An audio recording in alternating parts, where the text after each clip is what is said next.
अस्सलामुअलैकुम नाजरीन।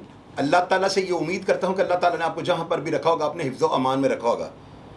तारक कंबोज साहब जो है ना, अल्लाह ताला उनको जो है उनके दर्जात को अल्लाह में बुलंद करें। शहीद महकमा पुलिस के वो बड़े एक जानवर पुलिस ऑफिसर थे, बड़े वो ताकतवर, बड़े ज़बरदस्त तफ्तीशी और महकमा पुलिस के अंदर बड़ी टॉप की रेपुटेशन रखने वाले वो जो DSP थे ना, जिस वक्त वो अल्लाह ताला के पास गए हैं, खाल के हकीकी को जाके मिले, तो वो DSP के अहदे पे थे ना। तारक कंबोज साहब मुगलपुर SHO लगे हुए थे। इनकी मुझे कॉल आती है और ये मुझे एक केस के लिए जो है ना मुझे ये सिफारिश कर रहे हैं और मुझे अपना तारुफ करवाते हैं कि मैं तारक कंबोज SHO मुगलपुरा बोल रहा हूँ और ये गालिबन 97-96 की ये बात होगी। तो मैंने चूँकि नाम इनका सुना हुआ था, मैंने कहा जी हुक्म। इन्होंने मुझे कहा है कि जी मेरे बहनोई तनवीर कंबो, वो हमारे चौबुर्जी के अंदर शामनगर बहुत बड़ी पर्सनैलिटी, चौधरी इजाज़ साहब उनके वो नेक्स्ट डोर नेबर भी हैं। और हमारी वो जो जहाँ पर उनकी रिहाइश है, वो जो गली है ना, उसको उन्होंने उसके ऊपर लेंटर डाल दिया हुआ है ना, तो वो बड़ी मशहूर फैमिली है। चौधरी इजाज़ साहब की गली के अंदर उनका घर है। ये तनवीर साहब वो हैं जिनका जिक्र वो अपने बहनोई के नाम से, और मुझे वो कह रहे हैं कि उनके पैसे हैं तो वो आपको मिले हैं, तो आपने उनको कहा है कि जी वो पैसे मैं लेके दे दूँगा, तो मैं बड़ा मशकूर हूँगा अगर आप उनको पेमेंट दिलवा दें। तो ये थोड़ा ना दबाव हो जाता है ऐसे लोगों पर जो पंचायतें लगाते हैं या चौधरी इलाकों में मशहूर होते हैं, कौन का करैक्टर जैसा भी हो, लेकिन ये लोग जो है ना, ये पुलिस अफसरान जो है ना, इनको थोड़ा दबा के भी कह लेते हैं ना, कोई इतना हर्ज वाली बात नहीं होती। तो मुझे खैर उन्होंने बड़े अच्छे तरीके से मुझे ये बात कही और मेरे लिए प्राउड था कि एक इंस्पेक्टर मुझे कह रहे हैं। खैर नाज़रीन, जिस बंदे ने पैसे देने थे ना, उसका नाम था अशरफ। वो प्रॉपर्टी डीलर था। हमारे यहाँ पानी वाली टैंकी के साथ एक सादिश गारमेंट्स थी ना, शादिया होती थी मैडम, उनका बुटीक था। उसके साथ वाला जो है ना, मेरे महाज टावर बिल्डिंग के साथ ही उनकी वो दुकान थी उस प्रॉपर्टी डीलर की। उससे 7 लाख रुपये उनका देना था और ये 97 से 7 साल पहले की बात है। यानी कि आप इसको देख लें कि ये 90 की बात होगी। पैसे वो शख्स 1 रुपया भी तनवीर साहब को नहीं दे रहा, जो कि तारक कंबो जो इंस्पेक्टर थे उस वक्त, बाद में DSP बने, उनके बहनोई थे। अब वो तनवीर भाई ने जब मुझे आके वो मिले, हम सारी बात बताई। मैंने इस प्रॉपर्टी डीलर को जो है ना, मैंने बुलाया, मैंने उसको कहा कि भाई आप बात सुनो, आप इनके पैसे देने हैं, आप क्यों नहीं देते? उसने कहा जी वो हैं जी, वो ये जी वो जी।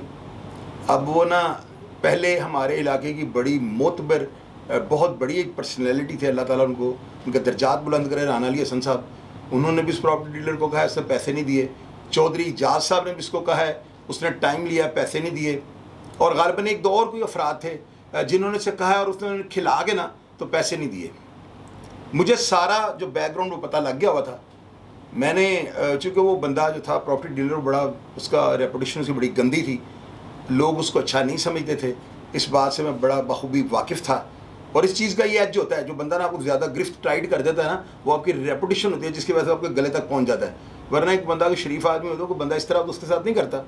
मैंने उसको बुलाया, उसको मैंने कहा भाई पैसे देने थे, दे दूंगा, वही जिस तरह करता था। तो मैंने उसका जो अल्फाज है उसका मैंने चुनाव और उसके वो जो लबो लहजा है उसको मैंने उसकी बॉडी लैंग्वेज को नोट कर लिया कि मुझे भी खिला रहा है। तो मैंने वहीं पर काफ़ी अफराद बैठे हुए थे, तनवीर साहब भी बैठे हुए थे, वो आज भी जिंदा हैं और बहुत मशहूर इजाज़ स्ट्रीट है जिसमें उनकी रिहाइश है। कोई भी बंदा उनसे जाके ये कन्फर्म कर सकता है। खैर मैंने वो जो कागजात थे, जो प्रूफ था उन पैसों का, जो है ना, मैंने वो लाइटर ऑन किया और मैंने सारे पेपर जो है वो जला दिए। अब मैंने पेपर जलाया, सारे बंदे, वो तनवीर साहब भी मेरी तरफ देखना शुरू हो गए कि ये क्या किया इस बंदे ने। तो मैंने चूँकि मुझे अंदाज़ा हो चुका हुआ था कि ये बंदा बिल्कुल उसी रवायती तरीक़ाकार से मुझे भी खिलाने की कोशिश कर रहा है, तो मैंने वो जो है ना, वो जिस तरह को मैंने बताया कि मैंने वहाँ पर मस्जिद में 1 2 3 इस तरह नहीं कहा कि 1 2 3, ये तो एक डायलॉग फिल्म की शूटिंग में हम आए हैं। 1 2 3 का मतलब ये था 1 2 3, फिर अगला बंदा उसको पता है ये तो इतनी जल्दी से 3 कह दिया तो कुछ कर देगा। जब मैंने वो कागजात उसके जलाए हैं ना, तो मैंने साथ ही उस बंदे को मुखातिब करके एक बात कही थी।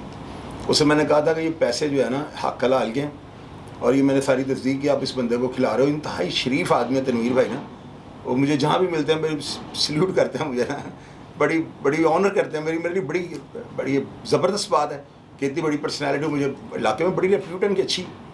खैर नाज़रीन, वो ना कागजात जलने के बाद तनवीर भाई नहीं बोले, तो मैंने इस प्रॉपर्टी डीलर को कहा कि पैसे किस दिन दोगे? उसने कहा यकम को।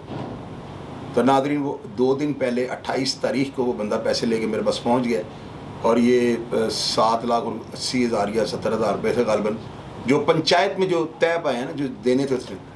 तो वो तनवीर भाई जब पैसे गिन रहे, उसमें कुछ चेंज भी था, यानी कि खुले पैसे भी थे, वो सब वो इकट्ठे जब करते थे ना, कभी 4,000 बढ़ जाता था, कभी 3,000 कम हो जाता था।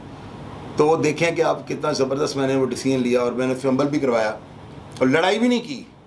सिर्फ यह है कि थोड़ा ना समझाने में जो होता है ना, कि आप ज़रूरी नहीं है कि आपको पिस्टल का चैम्बर ही मारो तो अगले बंदे को आप अपनी बात या अपना मैसेज डिलीवर कर सकते हो। बॉडी ये जो होती है ना, आपका चेहरा जो होता है, इसके ऊपर आपके एक्सप्रेशन जो है ना, वो खुल बता देते हैं। वो अगला बंदा थोड़ा सा अगर समझदार होगा ना, वो फ़ौरन समझ जाएगा ये रंगबाजी कर रहा है, ये क्या कर रहा है। तो वो ये चीज़ें होती हैं। आपकी बात में वज़न होना चाहिए, आपका तरीका का थोड़ा डिफरेंट होना चाहिए।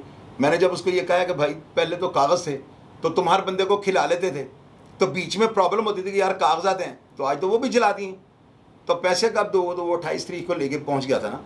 तो इस तरह के काम भी मैंने किए हैं।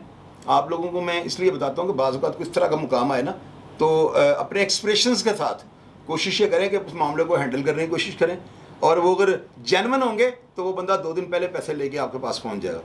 अपना ख्याल रखिएगा जी। पाकिस्तान जिंदाबाद।